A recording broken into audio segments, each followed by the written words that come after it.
आप देखते लाइन और मैं हूँ बिलाल कुतुब। और बहुत ही ज़्यादा गुफ्तगू करने वाला, ख़ास तौर पे जब ईद गुज़रती है तो ख़वातीन कहती हैं कि हमने मस्जिद में जाना है। तो इसके ऊपर अगर ख़वातीन से बहस की जाए तो वो बहुत से ऐसे नुक्ते उठते हैं जो कि इल्मी भी होते हैं, अखलाकी भी होते हैं, मजहबी भी होते हैं कि नमाज आए तो उसमें ख़वातीन भी आएँ, उसमें बच्चे भी आएँ। वो एहतियाती पहलू अपनी जगह, लेकिन ये सारे एहतियाती पहलुओं के साथ क्या हमारे यहाँ ख़वातीन जो हैं वो हमारे अपने महल्लों की मसाजिद में नहीं जा सकती या जा सकती हैं? उलमा इकराम बताएंगे। हमारे साथ ज़हीर साहब हैं, सैयद ज़हीर हसन है जो कि करबला में खुतबा भी देते हैं और बड़ा खूबसूरत बयान फरमाते हैं। ज़हीर साहब बहुत शुक्रिया आपका। हमारे साथ जनाब इंतहाई मोहतरम आयशा शब्बीर हैं। अस्सलाम वालेकुम आयशा, खैरियत से हैं आप? और हमारे साथ हिशाम इलाही साहब, अस्सलाम वालेकुम, खैरियत से हैं आप हाफ़िज़ साहब?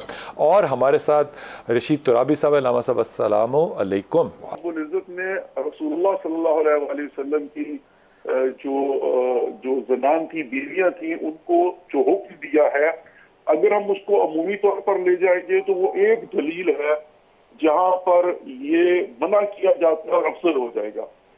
अच्छा, फिर दूसरी तरफ आ जाते हैं कि रसूलुल्लाह सल्लल्लाहु अलैहि वसल्लम के ज़माने में हमें दोनों अहादीस मिलती हैं जिसमें रसूलुल्लाह ने ख़वातीन को मसाजिद में जाने की इजाज़त दी थी और ये भी कहा कि अगर वो घर में रहें तो वो घर ही उनकी मस्जिद है।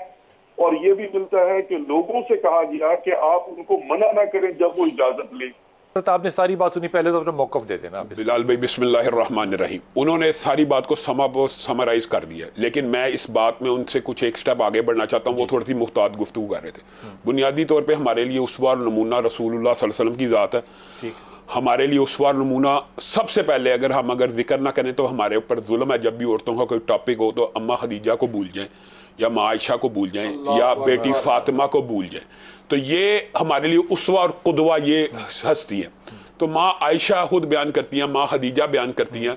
माँ खदीजा ने मुझे बताया रसूलुल्लाह सल्लल्लाहु अलैहि वसल्लम के साथ शाना बशाना इस्लाम की जिद्दोजहद नहीं की। मुकम्मल कैसी मर्दम शनास थी कि रसूलुल्लाह का इंतखाब किया तो बाबा जादा का आइलन फागना, अल्लाह ने क्या कहा कि आप गरीब थे, हमने आपका निकाह खदीजा से करके आपको गनी और तबंगुर कर दिया। तो बुनियादी तौर पे बिलाल भाई, ज़हीर भाई ने वाकई मुख्तात गुफ्तगू की है कि उन्होंने कहा चलो मसालक का कुछ। मैं आपको ये बात कहता हूँ शरह सदर के साथ, अगर कायनात की सबसे आला हस्तियां और उम्महातुल मोमिनीन और ये अजीम हस्तियों को रसूलुल्लाह सल्लल्लाहु अलैहि वसल्लम ने मस्जिद में जाने से नहीं रोका और मस्जिद ही में इत्काफ का हुक्म दिया। मस्जिद में वान तुम आकिफूना फिल मसाजिद नहीं, मस्जिद में कुरान की आयत वान तुम आकिफूना फिल मसाजिद। जब तुम मस्जिदों में इत्काफ करो तो अपनी अब मस्जिदों में औरतें इत्काफ बैठी होंगी तो मुबाशरत होना मुमकिन है ना, मस्जिदों में बैठी होंगी तो हो सकती थी ना। तो अल्लाह ताला ने वान तुम आकिफूना फिल मसाजिद का हुक्म दिया कि तुम औरतों के पास ना जाना जब तुम इत्काफ की हालत में मस्जिद। इसको बिदअत नहीं कहा? मैं आपको बताता हूँ, ये एक बिदअत है। ये बिदअत है, घर बैठने की बात नहीं कर रहा, ये एक बिदअत है कि औरतों को मस्जिदों से रोकना बिदअत है। औरतों को मस्जिदों से रोकना बिदअत है, नहीं रोकना चाहिए, नहीं रोकना चाहिए। वो जिन रवायात की बात कर रहे हैं ना, उसके साथ उन्होंने उसको एक्सप्लेन भी कर दिया। हाँ। शरी हदूदों के यूद के साथ औरत को मस्जिद में जाना चाहिए, बस ये बात है। शरी हदूदों की यूद क्या है? हिजाब। अच्छा, मुझे एक बात बताएं, ज़हीर भाई ने कैसी बात की है कि हमारा कल्चर और मुआशरा कबूल नहीं करता। मुआशरा बाजार में औरत को कबूल करता है, हाँ, मस्जिद में नहीं करता। हाँ। यानी धरती के ऊपर कायनात में सबसे पकीदा जगह मस्जिदें हैं। औरतें क्यों ना जाए मस्जिदों में?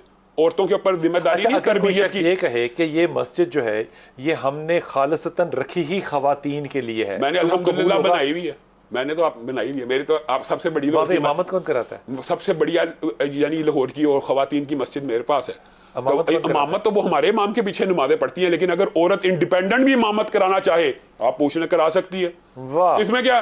लेकिन उसके भी हदूदों की उद्दम, वो इमाम की तरह आगे नहीं खड़ी होगी, वो सेंटर में खड़ी होगी। इसके ऊपर तो हमारा इत्तेफाक है। मैं ये कहना चाहता हूँ कि इत्तेफाक ज्यादा अहम है या सुन्नत रसूल या हुक्म? सुन्नत रसूल पे इत्तेफाक हो गया ना। सुन्नत रसूल पे इत्तेफाक नहीं तो वो क्यों नहीं आगे खड़ी हो सकती? इस पे कौन सी रिवायत है जो? हाँ, ये रिवायत, ये सही हदीस है, ये सही हदीस है कि रसूलुल्लाह सल्लल्लाहु अलैहि वसल्लम ने फरमाया जब औरतें, रसूलुल्लाह सल्लल्लाहु अलैहि वसल्लम ने एक मुअज्जिन मुकर्रर किया बाकायदा औरतों की जमात के लिए, और उसको कहा कि जब तुम इमाम बनो तो तुमने दरमियान में ठीक हो गया। हजरत एक बात मैं कहना चाहता हूँ, मुझे बताएं, औरत का पर्दा बहुत अहम है, मानते हैं बहुत अहम है, लेकिन पर्दे हम ये नहीं देखते कि बेपर्दा बाजारों में फिर रही है, शॉपिंग कर रही है। मस्जिद में जाते हुए हमें ये बातें याद आ जाती है। मस्जिदों में औरतों को जाना चाहिए, तरबियत नहीं करनी। बच्चों का तरबियत किसने करनी है? मर्द बाजार ने। हाँ, अब बताएं, इसका मतलब है मर्द जितना तो मर्जी, बिलाल भाई, मर्द जितना मर्जी बच्चे और औरतें लेकर जाते हैं बाजारों, जितना मर्जी मर्द नेक और वलीउल्लाह हो ना, उसने वक्त कहाँ गुजारना होता है? घर से बाहर। ठीक, अगर घर में ही दीन नहीं है तो दीन का बेड़ा। हुजूर सीर कबीर की रिवायत में पढ़ने लगा, इमाम फरदादी 32 जिल्दें हैं। वो फरमाते हैं नबी की शादी से पहले 5 अस्माए कुदसिया ऐसे थे जनाब खतीजा के कि पूरे अरब में जब भी कोई एक किस्म बोला जाता था तो उससे मुराद कोई और अरब की खातून ना थी, वो हजरत ज़हरा की माँ थी। कौन थी? सैयदा ताहिरा मासूमा मलिकातुल अरब बाबुल हवाइज।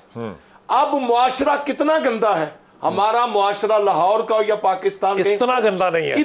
चलो शुक्र है जी, बात आज एक आपने तवाफ होता था, बरहना तवाफ होता था। आप देखो, चलो शुक्र है जी मेरी बातों पर आ गए हैं। हम चाहते हैं अगर उलमा जिस तरह हम काम सारे करें, खुदा जान जोहला का क्या काम है, हुकाम रियासती काम अपनाना। अल्लाह जाहिल को वली नहीं बनाते, हम बनाए बैठे हैं। उस मुआशरे में ये आपकी बात को मैं एक जुमला कहूं, जिस तरह मुसल्ले का इमाम आलम है ना, तख्त का वारिस भी आलम ही है। तकब्बल अल्लाह। ये इसमें ऐड करता। मुझे एक बात बताएं, ये जितने भी खवातीन के मसाइल हैं या उम्मत को गुस्ल के मसाइल और तहारत के मसाइल हैं, ये कहां से मिले? अगर माँ आयशा ने रसूलुल्लाह से सीखे नहीं, अगर रसूलुल्लाह से सीखे ही ना होते, माँ आयशा अव्वलीन उसातिज़ा में से है ना। मुझे एक बात बताएं, अगर खवातीन ने ये मसाइल सीखे ही ना होते तो डिलीवर कैसे होते? फिर अगली बात में इसको जरा थोड़ा वसी करें। उलमा ने, उलमाए उम्मत ने, मुहद्दिसीन ने ये बात लिखी है कि बाद जगह तो औरतों के ऊपर फर्ज है, बाद जगह फर्ज कफाया, बाद जगह फर्ज ऐन है। फर्ज ऐन कहाँ है? औरत का डॉक्टर बनना फर्ज ऐन है। क्यों?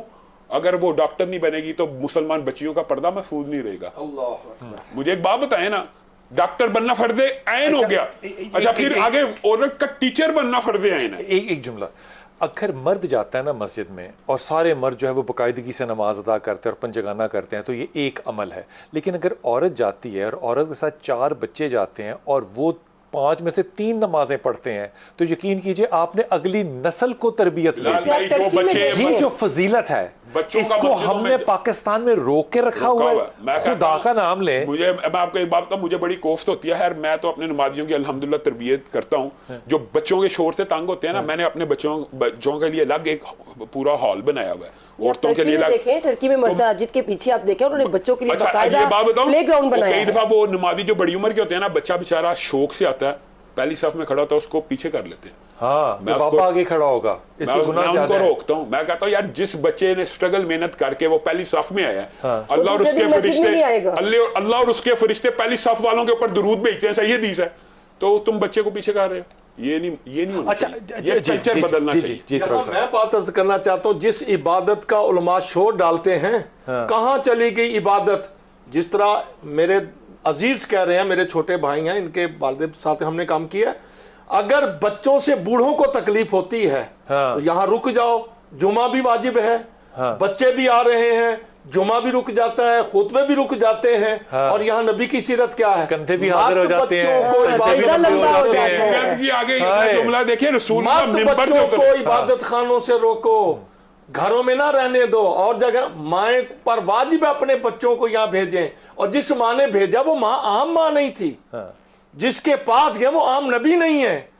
बच्चे ही आएंगे तो आने वाली नस्लों की तरबियत। अच्छा, मुझे आपकी बात से 13 साल के ऊपर बच्चे पे नमाज फर्ज हो जाती है, लेकिन हुक्म कब देना है? 7 साल की उम्र। आप देखें पाकिस्तान में नमाजियों की सिचुएशन क्या है, मस्जिदों की हालात देखें, इसी वजह से कि हम बच्चों को मस्जिदों से रोक रहे हैं। अच्छा, मुझे ये जो बहरहाल बात ये है कि इसकी बहरहाल बुनियादी वजह हमारा कल्चर है। हमने औरतों को कल्चर मजहब से ज्यादा नहीं है ना, नहीं है, लेकिन कल्चर तो है ना कि मस्जिदों में औरतों ने नहीं जाना। क्यों नहीं जाना? बाजारों में भेज देते हैं, बाजारों में यहाँ भी मैं मर्दों से कहूंगी ना कि मर्दों ने ये कल्चर डेवलप करना है कि अपनी खवातीन, इमामों ने इमाम की मस्जिद ने बिल्कुल ऐसे ही है ना। बात तो ठीक है, हमारे यहाँ तो हम नहीं, जब हम कह रहे हैं तो आपकी मस्जिद नहीं है, हमसे मुराद आप सब लोग हैं। तहदीसे नेमत के तौर पे कह रहा हूँ कि अहले हदीसों के यहाँ तो अलग पूरा एक कमरा होता है औरतों के लिए। लेकिन हम तो कहते हैं। दूसरी बात ये है, दूसरी बात एक और मैं कहना चाहता हूँ बिलाल भाई, आदाब भी हैं। अगर मिसाल दे रहा हूं ये चीजें होती ना तो रसूलुल्लाह सल्लल्लाहु अलैहि वसल्लम आदाब बताते, नहीं समझे कि औरतों के आने के मस्जिद में जो अदाब हैं, रसूलुल्लाह सल्लल्लाहु अलैहि वसल्लम ने फरमाया कि ऐसी खुशबू लगा के ना आए, कि जो गैर महरम से इस बनसबर के ना आए, मेकअप पहन के अपना जूड़ा, इसका मतलब है अदाब भी बता दिए और शराइत भी बता दी। शराइत उस तब बताई जाती है जब ये चीज हो, इन चीजों को अवेयर नहीं किया जाता, आमतौर पे बताया नहीं जाता। मस्जिद के अंदर मस्जिद नबी के अंदर रसूल पाक सल्लल्लाहु अलैहि वसल्लम की इमामत में खवातीन ने नमाज पढ़ी ना, तो मैं बताया तो यही रहा, बल्कि अम्मी आयशा ने कहा उनकी नमाज जो थी वो अलग थी या मुख्तलिफ थी? नहीं, रसूलुल्लाह के पीछे पड़ी है, रसूल के वैसे ही पड़ी है जैसे नबी ने पढ़ी, जैसे नबी ने पढ़ी है रसूलुल्लाह के पीछे पड़ी है। सिर्फ ये था जेंडर सेग्रीगेशन थी कि पहले मर्दों की सफे होती थी, फिर एंड में, यानी जो असूल शरीयत ने बयान किए हैं वो इसीलिए किए हैं ना, वही हक है कि वही हक है और वो मुमकिन थे। तो अब मैं इस बात करें इस बात को तो हजरत अब्दुल्ला इब्न उमर ने तब भी निगेट कर दिया था। ये उम्मत के अंदर ये फैसला तब भी हो गया जब उनके बेटे ने कहा था ना कि मैं रोकूंगा। उन्होंने कहा मैं तुझे रसूलुल्लाह की बात बताता हूं, तू मुझे अपनी बात बता रहा है। अच्छा, ये आज के बंदे को कह के देखे ना, कैसे कहे ना जाके कि मैं तो ये रसूल की बात बता रहा हूँ, रसूल की सुन्नत बता रहा हूँ, तू मुझे अपने जिंदगी को लेकिन आज आपके प्रोग्राम में खातून बैठी हुई है, आप ये देखिए ये भी एक कल्चर है कि आपकी खातून, मुझे तो कोई यहाँ फितना नजर नहीं आ रहा। नहीं, प्रॉब्लम पता है मेरा बच्चे क्या है? इनको प्रॉब्लम नहीं है, हमने वो वक्त गुजारे हैं इन्हीं सेटों के ऊपर जब उलमा कराम आने से इख्तराज करते थे कि हमने नहीं जाना अगर खातून है, ऑनलाइन नहीं आते थे कि आपके साथ ये हमारे लिए इंसल्ट है भाई, उस खातून के लिए जिसने इतना पढ़ा लिखा अपने आप को इस काबिल बनाया। जा रहा है अम्मा आयशा के पास पूछने के लिए कि ये सही है कि गलत है, तो आप मसाइल पूछे जा रहे हैं। ओ खुद और आप फारूक की कैबिनेट में नहीं देखते कि जज खातून है, एक खातून उनके सवाल कर लेती है। ये करना चाहिए कि जो शरी कदगन है ना, औरत ने जाना उसी तरह जो जिस तरह शरीयत ने हुक्म वो देखिए, जैसे अम्मा आयशा ने कहा कि बाद औरतों की अल्लाह के रसूल जो चादरें वो आदी हैं,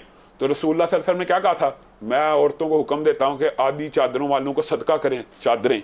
इसका मतलब है शरी हदूद। अच्छा, इससे भी अगली बात अब इससे भी आगे वाली बात बताता हूं, मैं इससे भी मैं आपकी तईद कर रहा हूं, मैं इससे भी अगली बात बताता हूं। रसूलुल्लाह सल्लल्लाहु अलैहि वसल्लम ने कहा ईदगाह के ऊपर उन औरतों को भी लेके आओ जो मस्जिदों में दाखिल नहीं हो सकती, यानी जो बीमार है, ऐसे हैं। हदीस औरत ने कहा या रसूलल्लाह मैं हैज थी, कहा तो साथ चलो दुआ में शामिल होना, अच्छा बाहर रहना। आप मुझे बताएं, रसूलुल्लाह ने उसको कहा सिर्फ मुसल्ले में दाखिल ना होना, लेकिन आना जरूर। क्यों? वजह क्या? किसी की आमीन हो सकता है लग जाए, किसी की आमीन दुआ में शामिल होगी, तो किसी की आमीन अल्लाह ताला, हजारों बंदों ने दुआ की, एक की आमीन कबूल होगी, सबकी होगी। अच्छा, वैसे अगर ये बात आप करने देते ना, इस बहन की बात को आप मान लेते ना, इस बच्ची की बात को मान लेते, तो आज आपके वो बहुत से तबके जो सिर्फ खवातीन के लिए मजहब करते हैं ना, वो ना होते। नहीं बिलाल भाई, हम तो मानते हैं, बल्कि मैं तो इससे भी बड़ी बात करता हूँ कि फितने के इब्तिदा तो अल्लाह ताला ने मर्दों से कुरान पाक में की है, कुल्लिल मुमिनीना यगुद्दू मिन अबसारिहिम, कुल्लिल मुमिनात तो बाद में कहा है ना, कुल्लिल मुमिनीना, पूरी दुनिया की औरतें माननी ना लवे ताड़ी गल। मेरी बात सुने बिलाल भाई, फितना है, होता है, लेकिन अल्लाह ताला ने क्या कहा कि पूरी दुनिया की औरतें भी बरहना हो जाए ना, तो कुल्लिल मुमिनीना यगुद्दू मिन अबसारिहिम, मर्द ने फिर भी नजर नीची रखनी है।